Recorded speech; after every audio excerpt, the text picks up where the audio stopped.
আলাইকুম। ওয়ালাইকুম আসসালাম ওয়া রাহমাতুল্লাহি ওয়া বারাকাতুহু। ভাই আপনি তো একজন কৃষক। জি জি।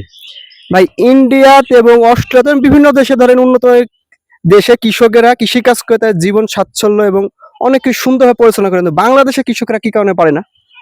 এটা ভাই আমারও জানা নাই কি কারণে পারে না। এটা তো শুধু কৃষকের পরিশ্রম, সার পায় না। কৃষকেরা অনেক কষ্ট করে কিন্তু দাম পায় না, অনেক সময় দেখা যাচ্ছে বিষ পায় না, বিষের দোকানে গেলে বিষের দাম বেশি। আর ধরেন এগুলা বিভিন্ন ধরনের দেখায়, সমস্যা দেখায় বাংলাদেশে। এটা কোনো কেউ পদক্ষেপ নেয় না। কৃষির দাম বেশি। এই যে সরকারের সারে যে ডিলার দিয়েছে বিএডিসি থেকে, এটা ডিলারটা কত বছর পর চেঞ্জ করলে আপনার জন্য ভালো হয়? এটা আমার জানা নাই তো, এখন কত বছর জন্য চেঞ্জ করলে ভালো হবে। 5 বছর, 10 বছর?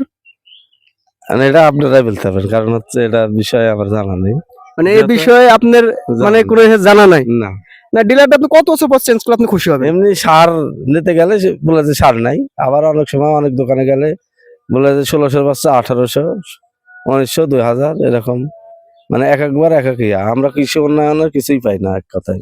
মানে জায়গা জমি যাই হোক অনেকখানি আবাদ করি, বিঘি 7-8 নিজের দিক অটে দিই, টেন্ডার দিই, কিন্তু আপনারা সার পান না, সার পাইনি, কোনো উদ্যোক্তা পাইনি কৃষকের। মানে হিসেবে আপনারা লসে থাকেন কৃষকেরা। জি জি।